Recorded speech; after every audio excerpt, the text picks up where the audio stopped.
ఈరోజు మనము శ్రీల ప్రభుపాదుల వారిచే రచించబడినటువంటి శ్రీమద్ భాగవతంలో తృతీయ స్కందము 32వ అధ్యాయము 29 మరియు 30 శ్లోకాల నుంచి చర్చిస్తున్నాం.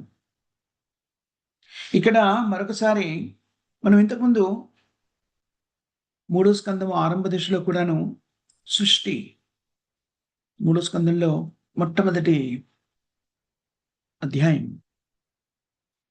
సృష్టి అని చెప్పబడే అధ్యాయంలో కూడాను ఈ సృష్టి అంతా భౌతిక జగత్తంతా కూడా ఎలా ప్రకటితమవుతుంది అనే దాని గురించి వివరించుకున్నాం. దాన్ని ఇక్కడ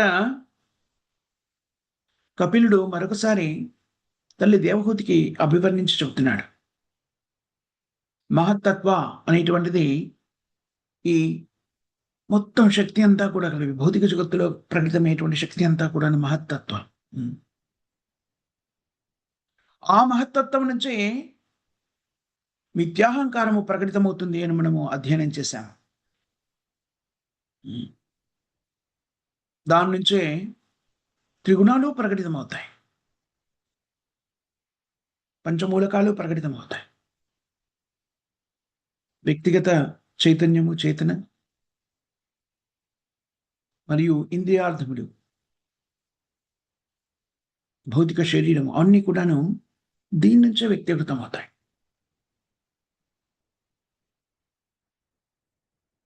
ఈ జగత్తంతా కూడాను భగవంతుని నుంచి ప్రకటితమైంది.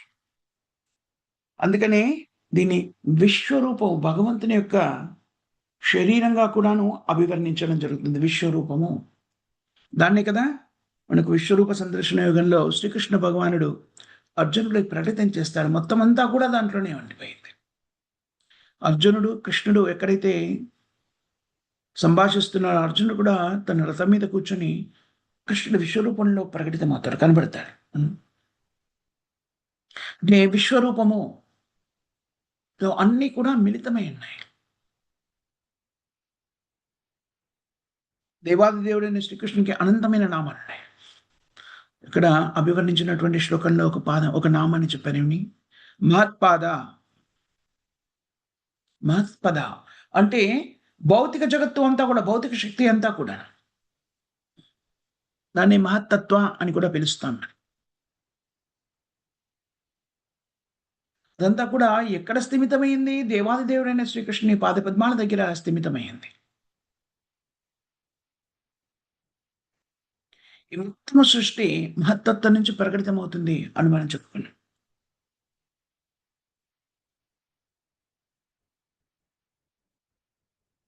ఈ మహత్తత్వం ఎక్కడి నుంచి వస్తుంది? భగవంతుని నుంచే ప్రకటితమవుతుంది. ఈ మహత్తత్వం నుంచే జగత్తులో ఏర్పడేటువంటి, జగత్తుని ఏర్పరచడానికి నిర్దేశితమైన 24 మూలకాలు కూడా ప్రకటితమవుతాయి. సాంఖ్యయుగంలో మనం దీని గురించి అధ్యయనం చేస్తాం. ఈ 24 మూలకాల గురించి అవి ఎలా ఒకదానితో ఒకటి అనుసంధానం చేయబడుతుంది. వాటి సంయోగాల వల్ల విభిన్నమైనటువంటి పరిస్థితులు, విభిన్నమైనటువంటి వస్తువులు వ్యక్తీకృతమవుతాయి. మనం అధ్యయనం చేస్తాం.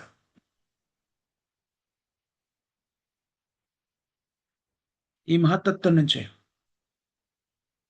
24 మూలకాలు,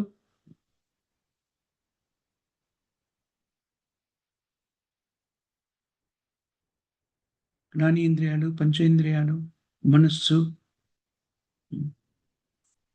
బుద్ధి, అహంకారము ఇవన్నీ కూడా ప్రకటితమవుతాయి. ఇవన్నీ ప్రకటితం అవడానికి కారణభూతమైన మహత్తత్వము దేవాది దేవుడైన శ్రీకృష్ణుడి నుంచి ప్రకటితమవుతుంది. ఆ విధంగా మనము చక్కగా అన్వయించినట్టయితే, విశ్లేషణాత్మకంగా అధ్యయనం చేసినట్టయితే అన్నీ కూడా భగవంతుడైన శ్రీకృష్ణుడి నుంచి ఉద్భవిస్తున్నాయి. కాబట్టి ఈ ప్రకటితమైన జగత్తుకి, భగవంతునికి తేడా లేదు. అదే సమయంలో ఈ భౌతిక ప్రకృతి అంతా కూడా భగవంతుడితో భిన్నమైంది. భగవంతుడు వీటికన్నిటికీ అతీతంగా ఉన్నాడు. శ్రీకృష్ణుడికి ఒక నామం ఏమిటి? స్వరాట్. స్వతంత్రుడు. దేనితో అనుసంధానం చేయబడి దేని మీద ఆధారపడి ఉన్నటువంటి వాడు కాదు. దేవాది దేవుడైన శ్రీకృష్ణ భగవానుడు స్వతంత్రుడు. అందుకనే అనేక పర్యాలు చెప్తూ ఉంటాను చూడండి మనం. మనం భక్తి భావనలో చేసేటువంటి సేవ అనేటువంటిది కృష్ణుడి కోసం చేయడం కాదు. నిజానికి అది కృష్ణుడికి ఆనందం కల్పించేటువంటి కార్యక్రమం. భక్తియుక్త సేవలో మనం నిమగ్నమవడం ద్వారా మనము ఆనందాన్ని అనుభూతి చెందుతాం. మనం భోగాన్ని సమర్పిస్తాము కృష్ణుడికి. మనం భోగాన్ని సమర్పించకపోతే కృష్ణుడు భుజించడా? మనం పెట్టే భోగంతోనే కృష్ణుని పొట్ట నిండుతా. మన మీద ఆధారపడి లేడు కృష్ణుడు. ఆయన ఎవరి మీద ఆధారపడి లేడు కృష్ణుడు. సర్వస్వతంత్రుడు. ఆత్మారామస్య. తనలో తాను ఆనందాన్ని అనుభవించగలడు. అన్నీ కూడా సంసిద్ధం చేసుకోగలడు. ఏది కూడా ఎవ్వరి మీద ఆధారపడిన పరిపూర్ణమైన స్వతంత్రుడు ఎవరైనా ఉన్నారు అంటే అది దేవాది దేవుడైన శ్రీకృష్ణ భగవానుడు. జీవాత్మలు కూడా భగవంతుడైన శ్రీకృష్ణ యొక్క అంశాలుగా స్వతంత్రమైనవే కానీ వాటి స్వతంత్ర పరిమితమైనటువంటిది.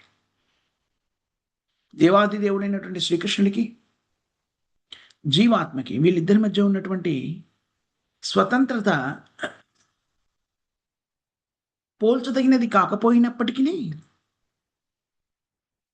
ఇద్దరు స్వతంత్రులు. ఎలా స్వతంత్రులు? జీవాత్మలో ఉన్న స్వతంత్రత అత్యంత అల్పమైనటువంటిది. భగవంతుడిలో ఉన్నటువంటి స్వతంత్రత అనంతమైనటువంటిది. పరిపూర్ణమైన స్వతంత్రత ఉంది. జీవాత్మకి భౌతిక శరీరము ఉంటుంది కదా, ఈ పంచమూలకాలతో పంచభూతాలతో చేయబడినటువంటి స్థూల శరీరం ఉంటుంది కదా. అదేవిధంగా పరిపూర్ణమైన స్వతంత్రత కలిగినటువంటి దేవాది దేవుడైన శ్రీకృష్ణుడు తన ఆధ్యాత్మిక శరీరం వ్యక్తిగా ఉంది. అదేవిధంగా ఈ భౌతిక జగత్తునంతా కూడా నిర్వహించడానికి భౌతిక శరీరంగా ప్రకటితమవుతుంది. ఈ భౌతిక జగత్తు అంతా కూడా ఏమని చెప్పబడింది? దేవాది దేవుడైనటువంటి నారాయణుడు, విష్ణు, శ్రీకృష్ణుని యొక్క విస్తారమైనటువంటి శరీరంగా ప్రకటించండి. విశ్వరూపము. ఈ జగత్తు మొత్తాన్ని కలిగి ఉన్నటువంటి రూపము విశ్వరూపం. మన దేహాలన్నీ కూడాను, జీవుల దేహాలన్నీ కూడాను భౌతిక జగత్తులో ప్రకటితమే. ఈ దేహాలన్నీ కూడా తాత్కాలికమైనటువంటి. అదేవిధంగా భౌతిక జగత్తు కూడా తాత్కాలికమైనటువంటిది. మనము ప్రకటితమవుతాము, నశించిపోతాము. అదేవిధంగా భౌతిక జగత్తు ప్రకటితము అప్రకటితము అవుతుంది. ఆ విధంగా కొన్ని సందర్భాల్లో ఏమని చెప్తారు? ఆధ్యాత్మిక శక్తి కూడాను, ఆధ్యాత్మిక శక్తి, భౌతిక శక్తి. ఆధ్యాత్మిక శక్తి వల్లనే భౌతిక శక్తి కూడాను శాశ్వతమైనటువంటిది కానీ తాత్కాలికమైనటువంటిది. ఎలాగది? ప్రకటితము అప్రకటితము అవుతుంది.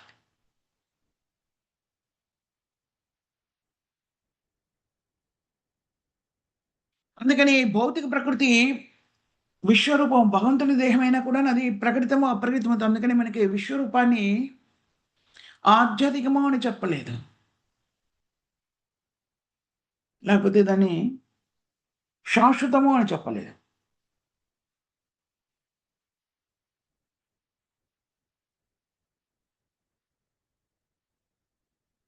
అయితే ఈ వ్యక్తిగత జీవాత్మలు కానివ్వండి, ఈ జగత్తు అంతా కూడా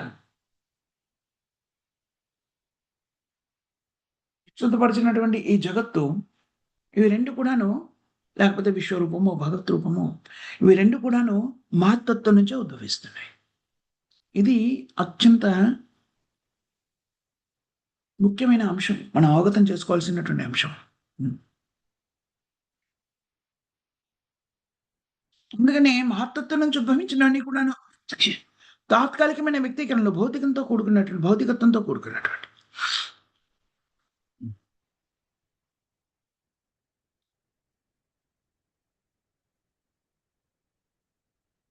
మనం జీవుల శరీరాన్ని కూడాను జీవుల ద్వారా ప్రకటితమవుతున్నాయి. జీవులు ఉన్నాయి కాబట్టి వాటికి శరీరాలు ఇవ్వబడ్డాయి. ఈ భౌతిక శరీరం మనం ఎలా పెంపొందించుకోగలుగుతాము? ఈ శరీరంలో జీవాత్మ ఉంది కాబట్టి ఇది పెరుగుతుంది. జీవాత్మ శరీరాన్ని వదిలిపెడితే ఏమవుతుంది? ఈ శరీరం నిర్జనం అయిపోతుంది కదా. నిరుపయోగమైనటువంటిది ఇంకా. ఎలాగైతే వ్యక్తిగత జీవుడి యొక్క ఉనికి మూలంగా వ్యక్తిగత శరీరం అభివృద్ధి చెందుతుందో, ఈ జగత్తంతా కూడాను వృద్ధి నందడానికి కారణం ఏమిటి? దాంట్లో కూడాను ఆత్మ ఉంది. ఏ ఆత్మ ఉంది? పరమాత్మ ఉన్నాడు. అణువణువునా కూడా పరమాత్మ. జగత్తంతా నిర్వహించబడ్డానికి, వృద్ధి చెందడానికి కారణం ఏమిటి అంటే, భౌతిక జగత్తులోని అణువణువులో కూడాను పరమాత్మ స్థితుడై ఉన్నాడు.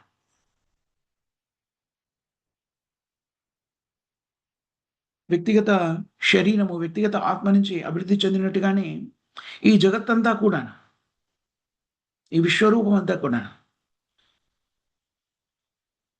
పరమాత్మ ద్వారా వృద్ధి చెందుతుంది. చూడండి ఎంత చక్కగా వివరించారు శాస్త్రాన్ని.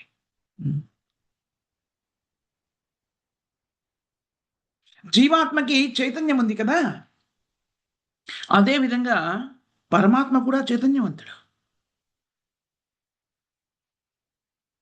జీవాత్మ పరమాత్మ ఇద్దరు కూడా చైతన్యవంతుడు. మళ్ళీ జీవాత్మకి పరమాత్మకి ఉన్న వ్యత్యాసాన్ని మనం నేర్చుకున్నాం. జీవాత్మ ఏమో పరిమితమైనటువంటి చేతనను కలిగి ఉన్నట్టు, కానీ పరమాత్మ యొక్క చేతన అనంతంగా విస్తరించబడి ఉంది. ఇప్పుడు చూడండి, మొత్తం ఈ జగత్తంతా కూడాను విశ్వరూపము, భగవంతుని రూపము, మహత్తత్వం నుంచి ప్రకటితమైనటువంటిది. మహత్తత్వ స్వయంగా కృష్ణుడి నుంచి ప్రకటితమైనది కదా. ఇప్పుడు చూడండి, మనం ఈ శరీరంలో ఉన్నాం కాబట్టి మన చైతన్యం ఈ శరీరం అంతా వ్యాప్తి చెంది ఉంది. అలాగే ఈ జగత్తు మొత్తానికి ఈ రూపం ఎవరిది? భగవంతుని యొక్క రూపం, విశ్వరూపము. కాబట్టి పరమాత్మ ఈ విశ్వం అంతా వ్యాప్తి చెంది ఉన్నాడు. ఈ విశ్వంలో జరిగేటువంటి ప్రతి ప్రక్రియ కూడా పరమాత్మ అవగతం చేసుకోగలిగినటువంటి స్థితిలో ఉన్నాడు.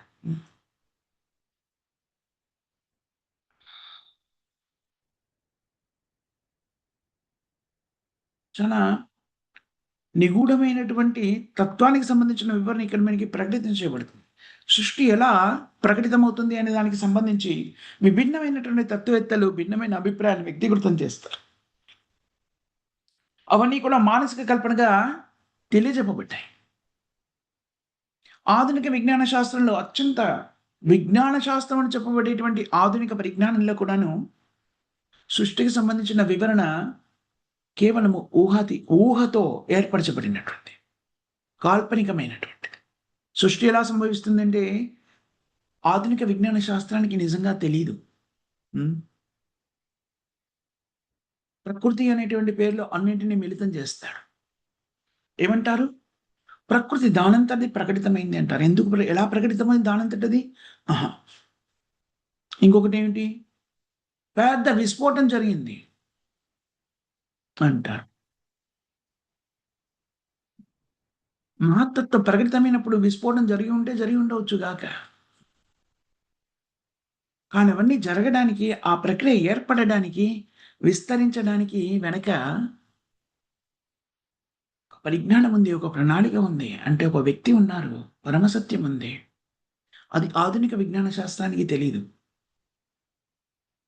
ఆధునిక విజ్ఞాన శాస్త్రానికి జీవాత్మకు సంబంధించిన పరిజ్ఞానం లేదు. విచిత్రం ఏమిటి అంటే, చూడండి, మా యొక్క ప్రభావము భగవంతుని యొక్క సృష్టి ఎలా ఉంటుందో చూడండి.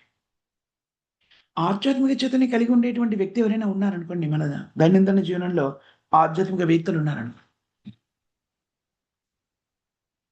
చాలా మంది శాస్త్రవేత్తలు, ముఖ్యంగా భారతదేశంలో ఉన్నటువంటి చాలా మంది శాస్త్రవేత్తలు ఆధ్యాత్మికతని కలిగి ఉన్నటువంటి వాళ్ళు, భగవంతుని మీద విశ్వాసం ఉన్నటువంటి వాళ్ళు, ఆత్మకి సంబంధించిన పరిజ్ఞానాన్ని కలిగినటువంటి వాళ్ళు.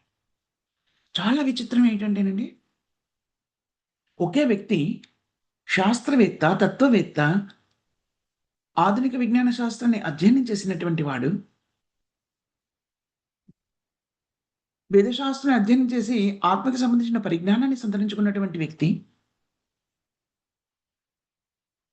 పరిజ్ఞానాన్ని సంతరించుకున్నాడు కదా. ఆధునిక విజ్ఞాన శాస్త్రంలో నూతన సిద్ధాంతాన్ని ప్రతిపాదించేటువంటి శక్తిని కలిగి ఉన్నటువంటి వ్యక్తులు, పిహెచ్డీలు, డాక్టరేట్లు, పోస్ట్ డాక్టరేట్లు చేసేసి అధ్యాపకులుగా ఉన్నటువంటి వాళ్ళు వారి వారి పరిజ్ఞానంలో, భాషా దేన్నైతే వినియోగిస్తున్నాడో, ఏ విషయానికి సంబంధించిన పరిజ్ఞానం కలిగి ఉన్నారో వాళ్ళు, భౌతిక శాస్త్రము, రసాయన శాస్త్రము, గణిత శాస్త్రము, హ్మ్, వృక్ష శాస్త్రము, జంతు శాస్త్రము, మానసిక శాస్త్రము, ఇలాగ రకరకాల వైద్య శాస్త్రం, ఇలా అన్ని శాస్త్రాలు ఉన్నాయి కదా! దాంట్లో పరిజ్ఞానం ఉన్న అనేకులు కూడాను, ఖగోళ శాస్త్రానికి సంబంధించినటువంటి వాళ్ళు కూడాను భారతదేశంలోని శాస్త్రవేత్తలు భగవంతుని విశ్వసిస్తారు. మనం చూడండి, ఏమిటది ఇస్రో, ఆ! ఇండియన్ స్పేస్ రీసెర్చ్ ఆర్గనైజేషన్, అంతరిక్ష కేంద్రం. వాళ్ళు అంతరిక్షంలోకి ఏవైనా ఉపగ్రహాల్ని ప్రయోగించాలన్నా, లేకపోతే ప్రత్యేకంగా చంద్రమండలానికి ఏదో ఏ రాకెట్‌నో పంపిస్తున్నారు, స్పుత్నిక్‌నో పంపిస్తున్నారు అనుకోండి. శ్రీహరికోటలో ఆ శాస్త్రవేత్తలు భగవంతునికి నమస్కరించి పూజలు చేసి, పాశ్చాత్య దేశాల్లో అది లేదనుకోండి. ఎందుకంటే వీళ్ళకి భగవంతుడికి సంబంధించిన పరిజ్ఞానం లేదు. కానీ అవన్నీ చేసి దాన్ని ప్రయోగిస్తారు. విచిత్రమైన విషయము, వీరెవరు కూడాను అంటే వీళ్ళకి ఎంతటి పరిజ్ఞానం ఉంది అంటే, వీళ్ళు చదువుకున్నటువంటి శాస్త్రం ఏదైతుందో ఆధునిక విజ్ఞాన శాస్త్రంలో వీరు కొత్త కొత్త సిద్ధాంతాల్ని ప్రతిపాదించేటువంటి అవకాశం ఉంది. అంతేకాకుండా దాన్ని చక్కగా వివరించి చెప్పగలిగితే వింటారు. జనమంతా కూడా వినేటువంటి పరిస్థితి. కానీ మా యొక్క ప్రభావం చూడండి. ఈడు భక్తిలో ఉన్నట్టుగానే ఉంటా, అది వ్యక్తిగత జీవితము అని అటువైపునేమో ఆధునిక విజ్ఞాన శాస్త్రానికి అనుగుణమైనటువంటి ప్రక్రియలో నిమగ్నమైపోయి, ఆత్మకు సంబంధించినటువంటి ఉచ్చారణ కూడా చేయకుండా జీవనాన్ని కొనసాగించేస్తారు. హ్మ్. 2 విభిన్నమైనటువంటి కోణాలు చూడండి. ఆధునిక విజ్ఞాన శాస్త్రము ఆత్మని అసలు పరిగణలోకే తీసుకోదు.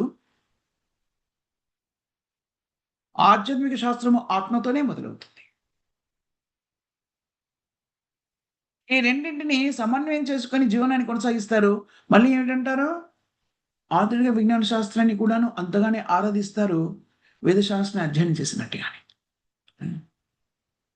మా యొక్క ప్రభావం చూడండి. ఒకే వ్యక్తి రెండింటిని స్వీకరిస్తాడు. ఒకటి పూర్తిగా భిన్నమైనటువంటివి. ఆధునిక విజ్ఞాన శాస్త్రము వేద శాస్త్రాలు చెప్పిందని అంగీకరించదు. ఏమిటంటుంది? మానసిక కల్పనని కొట్టిపారేసింది. భగవంతుడు అనేవాడు లేడు అంటుంది. ఆత్మ అనేది లేదు అంటుంది. ఇవి రెండింటిని సమన్వయపరుచుకొని ఒకే వ్యక్తిది రెండింటిని కూడాను జీవితకాలం అంతా కూడాను నిర్వహిస్తూ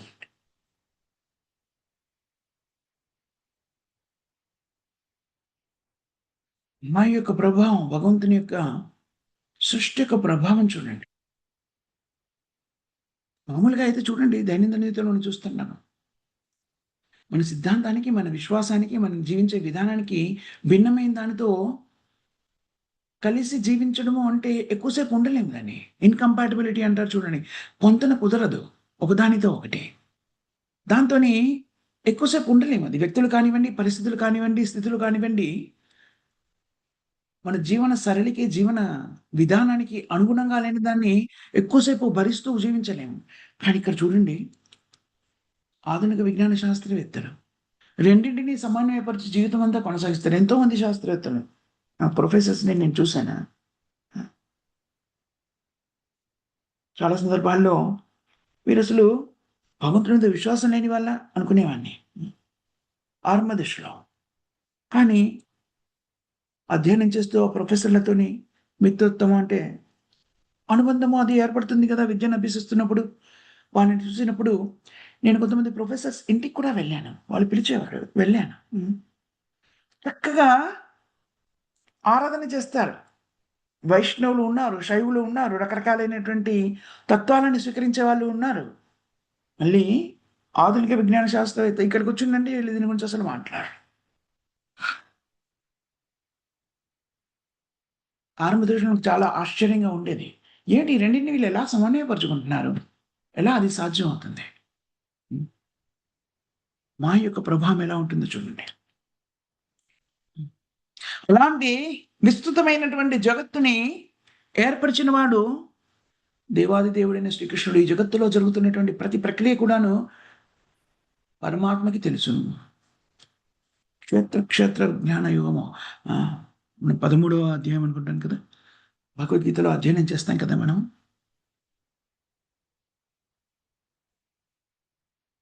క్షేత్రజ్ఞామపి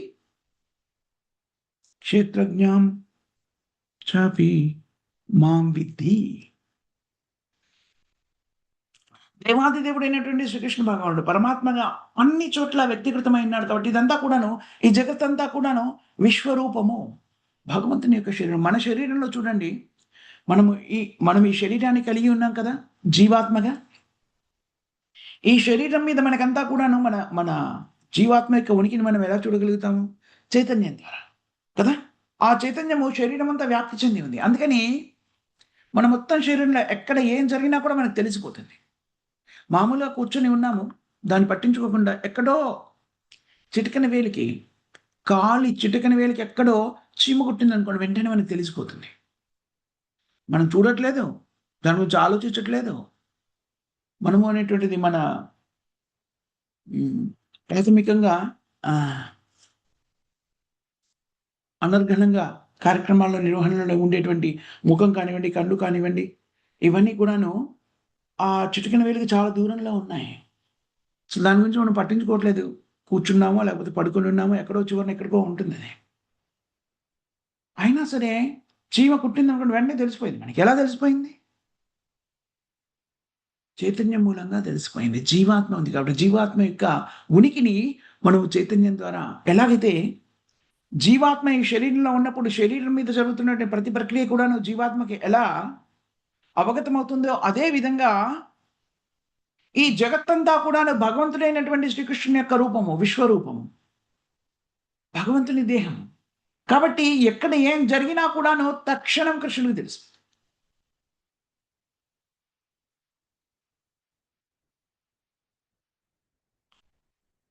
మామూలుగా అయితే అదెలా జగత్తులో జరిగేటువంటి సంఘటనని కృష్ణునికి ఎలా తెలుస్తాయి, భగవంతుడికి ఎలా తెలుస్తుంది అనుకోవచ్చు. చూడండి ఎంత తార్కికంగా, వైజ్ఞానిక పరంగా చక్కగా మనకి దీన్ని ప్రబోధిస్తున్నాడు. ఆత్మ పరిమితమైన స్థితిలో ఉన్నప్పుడు ఈ శరీరాన్ని ఆవహించి ఉంటుంది కాబట్టి, శరీరంలో ఉంది కాబట్టి, శరీరం మీద జరిగేటువంటి ప్రతి ప్రక్రియ ఆత్మకి ఎలా తెలుస్తుందో చైతన్యము ద్వారా. పరమాత్మ ప్రతి అణువులోన స్థిరపడి ఉన్నాడు. ఈ జగత్తంతా కూడాను పరమాత్మ యొక్క రూపం కాబట్టి ఎక్కడ ఏం జరిగినా కూడా భగవంతుని తెలిసిపోతుంది. ఈ ఒక్క ఉదాహరణతోని శాస్త్రంలో ప్రామాణికమైన ఆచార్యులు మనకి ఏమిటి, ఇంత విశ్వం చూసినప్పుడు మనకి ఇదంతా ఒక రూపము, వ్యక్తి రూపము అంటేనే అవగతం చేసుకోవడానికి చాలా కష్టతరంగా ఉంటుంది. మనకి పరిమిత పరిజ్ఞానంతో మనము రూపము అంటే మన కళ్ళకి ఎదుటికి కనబడేటువంటి దాన్ని అనుకుంటాం. విశ్వం మొత్తానికి ఒక రూపము, ఒక వ్యక్తి అని చెప్పడము, దాన్ని అవగాహన చేసుకోవడానికి కష్టతరంగా ఉంటుంది మనకి. దాన్ని మనందరికీ అవగతమయ్యేలాగా ఎంత చక్కగా శాస్త్రంలో వివరించారు చూడండి. వ్యక్తిగత ఆత్మ శరీరం అంతా జరిగేటువంటి ప్రక్రియని శరీరంలో స్థిరుడై ఉండి ఎలా తెలుసుకుంటాడో, అదేవిధంగా జగత్తులో జరిగేటువంటి అన్ని ప్రక్రియలు కూడాను పరమాత్మ తెలుసుకోగలుగుతాడు.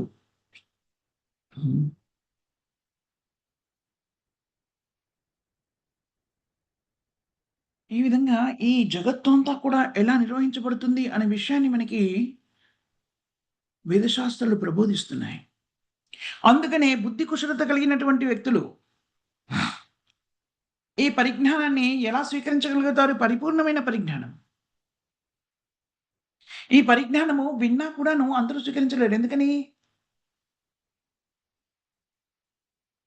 చూడండి, ఎందుకు స్వీకరించలేరు అంటే ఎవరికైనా అనుమానం రావచ్చు.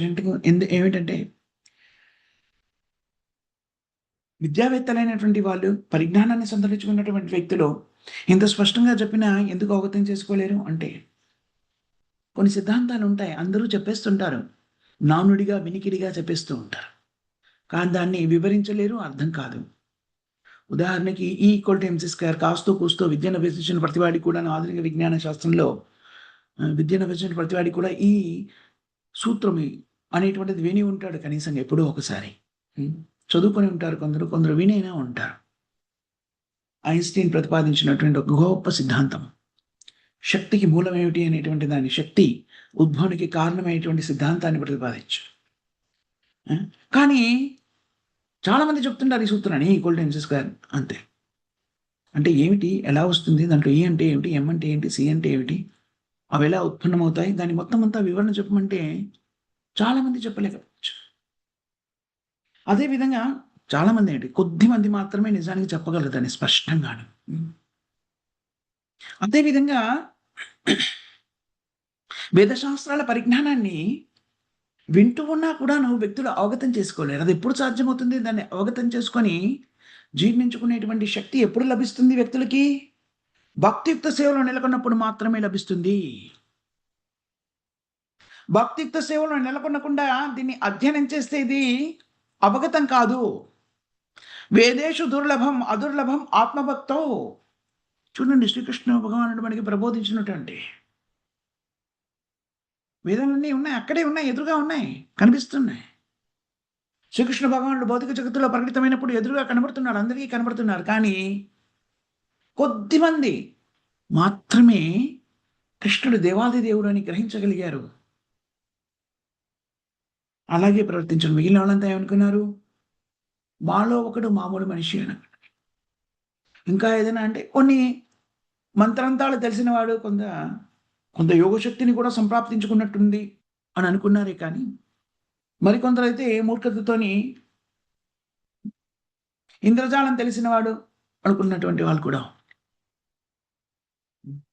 కానీ కృష్ణుడు దేవాది దేవుడు అని ఎదురుగా ఉన్నా కూడా తెలుసుకోలేకపోయారు.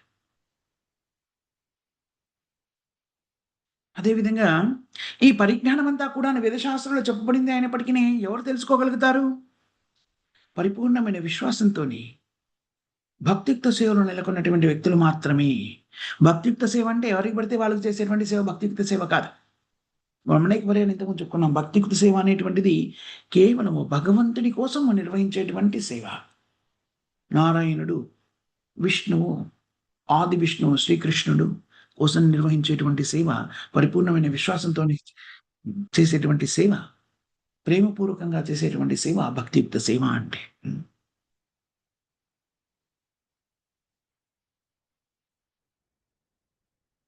భక్తియుక్త సేవలో నెలకొన్నటువంటి వ్యక్తికి భౌతిక భావనల నుంచి కానివ్వండి, భౌతికమైన అనురక్తుల నుంచి కానివ్వండి, వైరాగ్య చింతన ఏర్పడుతుంది. అనుక్షణం కూడాను భక్తియుక్త సేవలో నెలకొని మనసునెప్పుడు శ్రీకృష్ణుని పాదపద్మాల మీద నియుక్తం చేసి ఉంటాడు. అలాంటి వ్యక్తి భౌతికమైనటువంటి త్రిగుణాలకి అతీతుడై ఉంటాడు. అలాంటి వ్యక్తి ఈ పరిజ్ఞానాన్ని అవగతం చేసుకోగలుగుతాడు. అందుకనే మనం ఇందాక చెప్పాను చూడండి ఎంత ఆశ్చర్యకరమో అనేటువంటి విషయాన్ని. తత్వవేత్తలు, శాస్త్రవేత్తలు కొంతవరకి ఈ పరిజ్ఞానాన్ని కలిగినటువంటి వ్యక్తులు కూడాను, వేద శాస్త్రాలకు సంబంధించిన పరిజ్ఞానాన్ని సంతరించుకున్న వ్యక్తులు కూడాను భగవంతుని విశ్వసిస్తున్నాము అంటూనే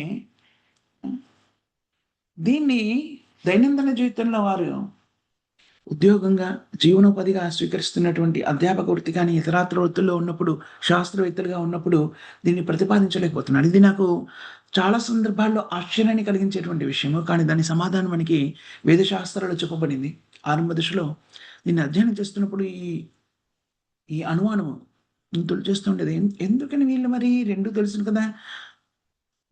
ఆరంభ దశలో కృష్ణ చైతన్యాన్ని అవగతం చేసుకోవడానికి ముందు, దాని గురించిన పరిజ్ఞానం లభించడానికి ముందు ఈ అనుమానం నన్ను వేధిస్తూ ఉండేది.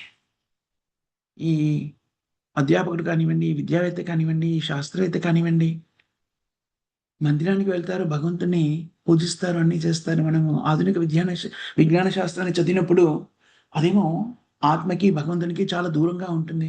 దానికి సంబంధించిన వివరణే అంగీకరించదు. వీళ్ళు రెండింటిని ఎలా సమన్వయపరుచుకుంటారు అనే విషయం చాలా ఆశ్చర్యకరంగా ఉండేది చాలా సంవత్సరాల పాటుగా. కానీ భగవద్గీత, భాగవతాన్ని అధ్యయనం చేసినప్పుడు మనకి స్పష్టంగా గోచరితమవుతుంది. మాయాప్రహిత జ్ఞానం ఎలా ఉంటుందో చూడండి. కృష్ణుడు ఎదురుగా ఉన్నా కూడాను దేవాది దేవుడిని ఎలా గ్రహించలేకపోయారు వ్యక్తులు. అదే విధంగా ఈ పరిజ్ఞానం అంతా కూడాను వాళ్ళకి అందుబాటులో ఉంది. చదివాము అనుకుంటారు కానీ అది హృదయాంతరాల్లో జోడించుకోదు.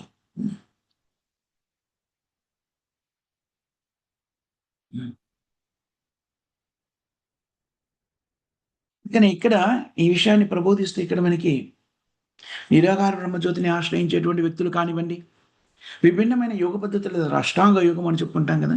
కర్మయుగము, జ్ఞానయుగము, అష్టాంగ యోగము. భక్తి యోగానికి పూర్వం చేసేటువంటి విభిన్నమైనటువంటి యోగ పద్ధతులలో నియుక్తమైనటువంటి వ్యక్తులు హ్మ్.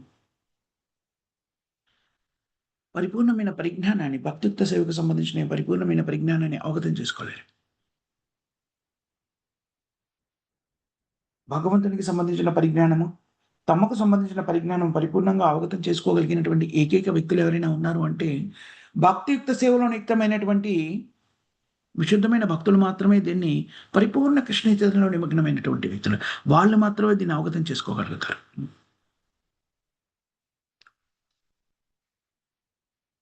దీన్ని అవగతం చేసుకున్నటువంటి వ్యక్తులు రకరకాల కార్యక్రమాల్లో నిమగ్నమైనట్టు కనబడినప్పటికీ వాళ్ళు ఎలాంటి స్థితిలో ఉంటారు? సమాధి స్థితిలో ఉంటారు. ఎందుకంటే వాళ్ళ ఆలోచనలన్నీ కూడాను భగవంతుడైన శ్రీకృష్ణుని పాదపద్మాల మీద నియంత్రితం చేయబడి ఉంటాయి. బాహ్య రూపంలో విభిన్నమైనటువంటి కార్యక్రమాల్లో నిమగ్నమైనా కూడాను, ఆ కార్యక్రమాలన్నీ కూడాను కృష్ణుడితో అనుసంధానం చేస్తారు కృష్ణ చైతన్యవంతులైనటువంటి వ్యక్తులు. అందుకని అదంతా కూడా ఏమని చెప్పబడింది? ఆధ్యాత్మిక కార్యక్రమంగా చెప్పబడింది.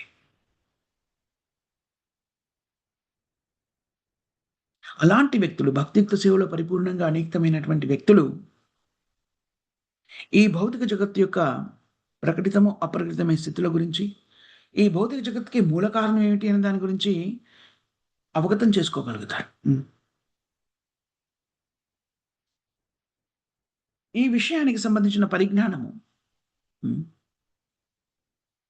మిగిలిన వాళ్ళెవరికీ తెలియదు. భక్తియుక్త సేవలో నెలకొనకుండా ఉన్నటువంటి వ్యక్తులు ఎవరు కూడాను దీన్ని ఎన్నిసార్లు విన్నా కూడా అవగతం కాదు. భక్తియుక్త సేవలో పరిపూర్ణమైన విశ్వాసంతోని భగవత్ సేవలో నియుక్తమైనటువంటి ప్రేమపూర్వకమైన భక్తియుక్త సేవలో నియుక్తమైన వ్యక్తులకి ఇది అతి సులభంగా అవగతమవుతుంది. బాహ్య జగత్తులోని లెక్కల ప్రకారంగా వాళ్ళు విద్యావంతులా, విద్య లేని వాళ్ళ దానితో సంబంధం లేకుండా ఈ పరిజ్ఞానం అంతా కూడా వాళ్ళకి జాగృతం చేయబడుతుంది హృదయంలోనే. సేవోన్ముఖోహి జిహ్వాదు స్వయం ఏవా స్ఫూర్దయత.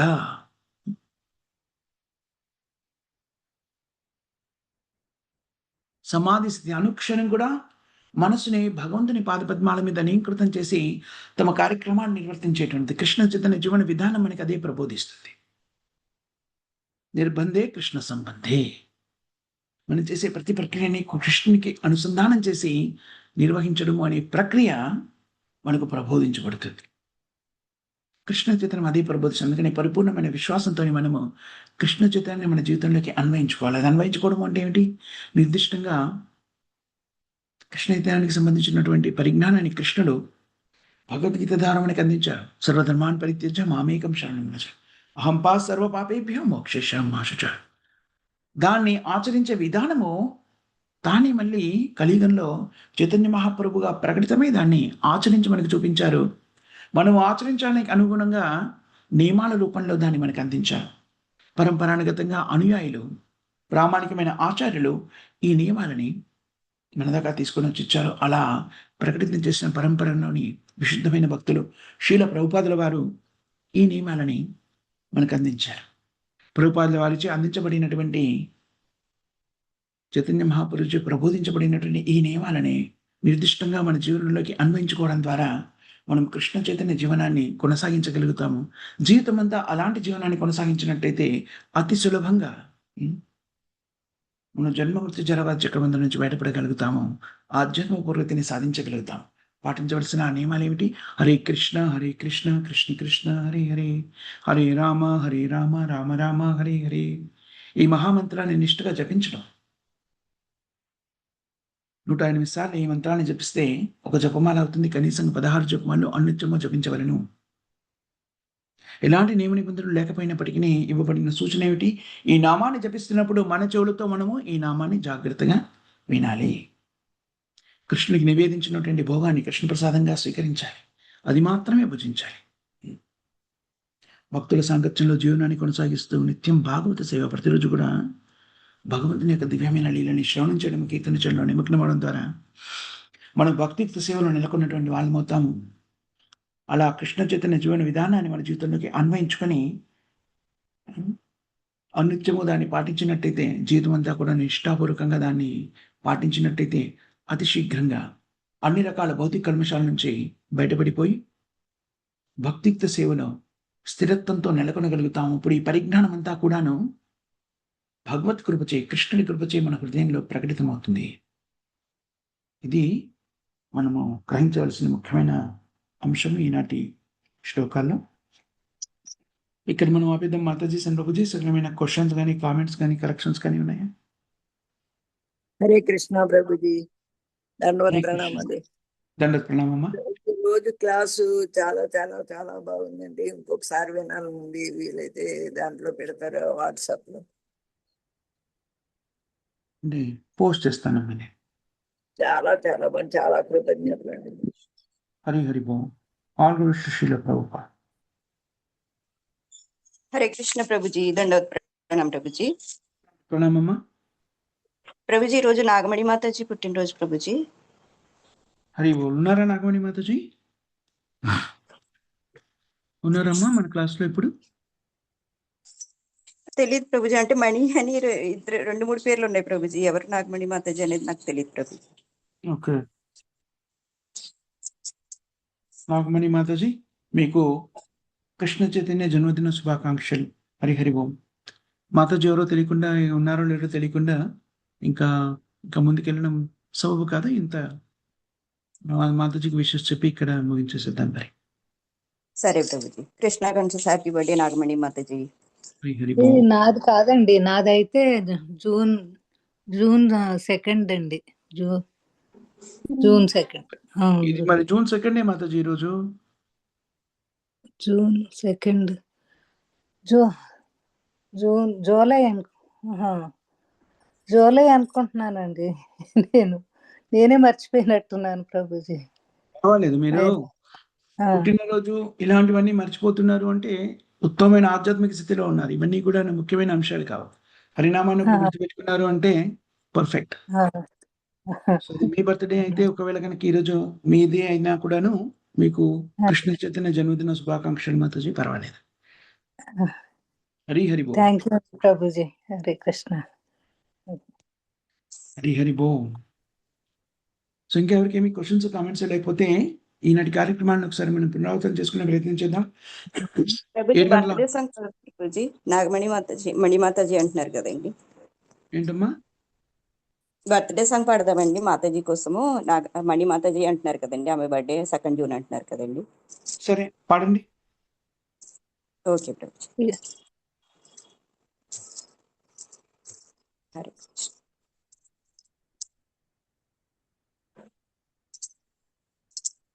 ఒక్క నిమిషం Prabhuji. Hare Krishna to you, Hare Krishna to you, Hare Krishna to you, dear Nagamani Mataji. May you not take birth again. Hare Krishna to you. May Krishna bless you. May Radharani bless you. May Balarama bless you. May you not take birth again. Hare Krishna to you. May Jagannatha bless you. May Baladeva bless you. May Subhadra Mai bless you. May you not take birth again. Hare Krishna to you. May Narasimha bless you. May Prahlada bless you. May Sudarshana bless you. May you not take birth again. Hare Krishna to you. May Gauranga bless you. May Nityananda bless you. May Prabhupada bless you. May you not take birth again. Hare Krishna to you. Many more Krishna conscious happy birthdays to you, Nagamani Mataji. Thank you అండి. Thank you. Hare Krishna.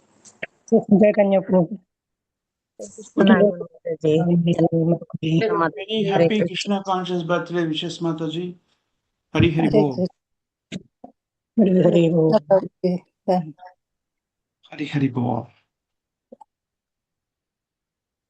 ఈనాటి కార్యక్రమాన్ని ఒకసారి పునరావృతం చేసుకునే ప్రయత్నం చేద్దాం. 7:30 మనము హిందీలో భగవద్గీతను చర్చిస్తాము. 10 నుంచి 11 వరకు జపయజ్ఞ కార్యక్రమం, 11 నుంచి శ్రీల ప్రభుపాద వారి గ్రంథాల నుంచి శ్రవణము, పఠనము, విశ్లేషణాత్మక అధ్యయనం ఉంటుంది.